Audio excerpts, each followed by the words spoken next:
Parang itong isa. Ayan o. Nandito pa po nakasulat. Si Rufino, Marso 25, 1928. No? So 1928, dito siya inilibing.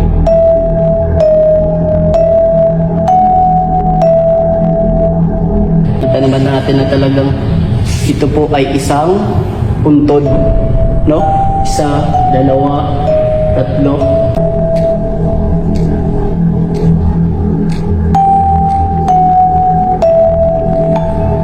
No, at nakalimutan ko, nakasombrero pa tayo. Yun, bigla yung unang tingin ko sa mga puntod, may halong kaba. Ngayon nung nagtanggal tayo ng sombrero, biglang naging normal po yung pakiramdam natin, no?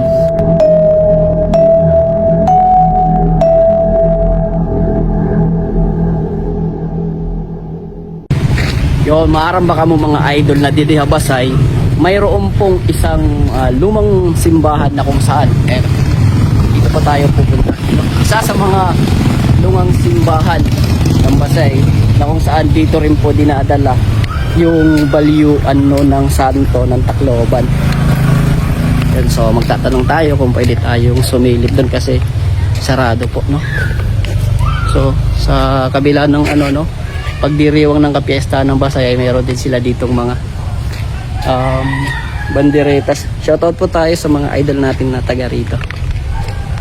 Try natin sumilip. So dito nga ay nagtingin-tingin ako kung sino yung ating pwedeng mapagtanungan. Buti na lang nakita ko itong si Nanay. Nay, pinapatron. Lupay man. Taga dinig ka, Nay? Oo. Ba na yung santo ang Tacloban dinigin dadaraan ang pagbabalyuan kada tuigan patron Tacloban dinigin dadaraan santo. Oo. Dire dito haybo dinig talaga yung Ani, state. hindi tagod. Ani, pagbabalik. Mga ano ni nga tuig na yung tuwan, history ni nga simbahan. Una ini kontrahad to nga dako kay nangangalimot naman ko ako. Nakangalimutan ko doon. Dahil sa pangyayaring iyon, nasabi ni Nanay ay nakakalimutan niya na talaga kung kailan ginawa po yung simbahan na ito. Dito po sa Buscada ay naghanap po tayo ng sarili nating kunting research lang naman mga idol. Ayan, so napag-alaman natin na ang Buscada Chapel ay tinatawag din po na Mount Carmel Chapel or Santo Niño Chapel ang Barangay Buscada dito po sa Basay. At napag-alaman din natin noong 17th century, yung chapel na ito ay ginawa ng mga Franciscans bilang cemetery central chapel mga idol, no? So makikita nyo kasi yung mga Franciscano, yung mga sinaunang mga pare ay pag mayroon pong simbahan ay nakikita nyo talaga na mayroon pong mga sementeryo sa harap po ng simbahan mga idol, no? Ayan, dito ay napag-alaman ko rin na ang mother church pala ng simbahan po ng Tacloban ay dito po sa Buscada. Kaya pala nagpapalit sila dito ng santos. Noong 18th century, mga idol, ay sinimulan ang pagpapalitan ng santos sa baryo ng Buscada sa large baryo ng Kangkabatok, no? Also known as, kilala natin ngayon na Tacloban City.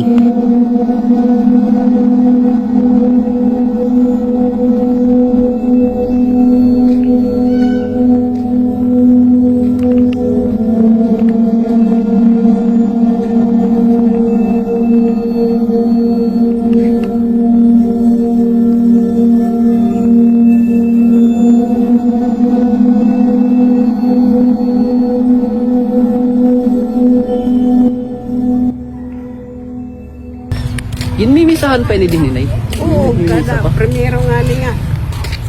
Bulan semana. Simana nagmimisa. Padi di hegbo. Oo, pare dito dako. Pero iba ang patron din nila. May Anong na Buscada? patron dodo at ang patron dodo. Pagpapatronit proper ba sa ipapatron job Oo. ko. Nakagan mo lagi yung gratis. So yung mga idol, no, pag fiesta daw ng Basay ay nagpi-fiesta din sila Nanay. Tapos dito po kasi Barangay Buscada nila, di ba Nay? Oo, barangay Buscada. So pag fiesta po ng Barangay Buscada ay nagpi-fiesta rin sila. So bali dalawa yung nagiging fiesta nila rito. Ayan, so ibig sabihin marami pong blessing yung dumarating. Gamot ang bisita basta ko ang Buscada kay taga dito. Ay dinit balay ni Ramian. Ito na may git. Oo. Wala miya na ato muna sa kiyan. So ay magandang tanghali po sa inyong lahat mga idol. Nandito po tayo ngayon sa sinaunang simbahan dito po sa Basay, na kung saan po ay isa po ito sa pinaka luma, matandang simbahan. Mas nauna pa po itong simbahan na ito kaysa doon sa malaking simbahan na naipakita natin nung nakaraan. So ibig sabihin mas matanda, at titignan natin yung struktura. So makikita natin dito sa struktura po ng pagkagawa ng simbahan ay kapareho po ito doon sa simbahan na malaki na naipakita na po natin. So ito po yung naunang simbahan ng Basay bago pa po mapatayo yung St. Michael the Archangel Parish Church dito po sa bayan ng Basay.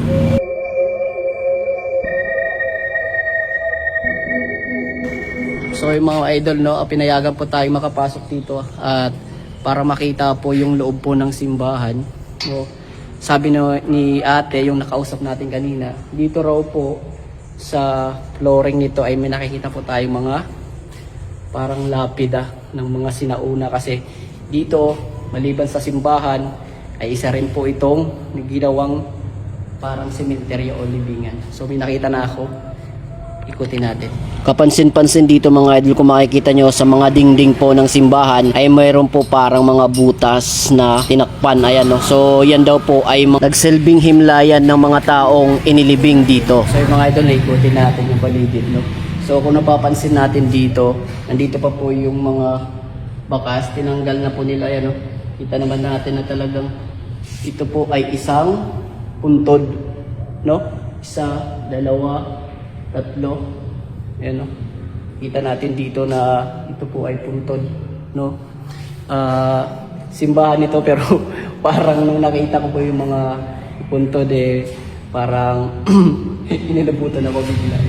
Kasi ako lang ngayon dito sa loob ng simbahan, idol, ayan, no? Pero masasabi ko na ito ay talaga ay preserve, no? Maliban sa mga puntod dito yung nakikita natin dito. Ayan, mga tinanggal, yung mga laman siguro, or preserve na lang nila. Ayan. So, napakataas nito. Mga idol. So, yun din po yung pagkakasabi sa atin kanina ni ate. So, parang itong isa. Ayan. Nandito pa po nakasulat si Rufino Marabot. Ayan, Marso 25, 1928, no? So 1928 dito siya inilibing. Ayan, nandito kita pa rin yung mga lapida sa bahaging ito. So bago tayo pumasok dito, nagpaalam po tayo at pinayagan po tayo ng isang bantay kasi wala pong tao sa ngayon. Ayan. So masasabi natin na talagang ito po ay isang sinaunang istruktura, no? At makikita din natin dito yung mga santo na naandito, no? Ayan. So ito siguro yung santo o mahal na Nazareno na dinadala po dito tuwing balyuan po yung sa santo po ng Tacloban. So ito po yung siguro, no? Hindi ako nagkakamali. Ayan. So ito po yung Black Nazareth na makikita rin natin to sa Santo Niño Church dyan po sa Tacloban. So yung mga idol, nagtanggal tayo ng ating sombrero dahil nakalimutan ko pumasok tayo sa bahay ng ating Panginoon, no? At nakalimutan ko nakasombrero pa tayo. Yun, bigla yung unang tingin ko sa mga puntod, may halong kaba. Ngayon nung nagtanggal tayo ng sombrero, biglang naging normal po yung pakiramdam natin, no? So siguro sinasaway nila tayo na tanggalin natin yung ating sombrero. So isa po yung pinakita natin kaganina na pangalan, yung binasa natin. So kompleto po sila dito sa accessories na yun.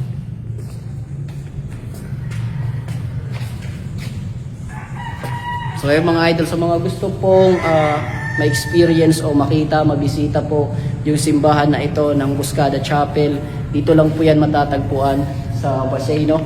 Ayan. So papakita ko po yung daan po doon sa labas. Kung gusto nyo makabisita, ma-access po yung lugar na ito.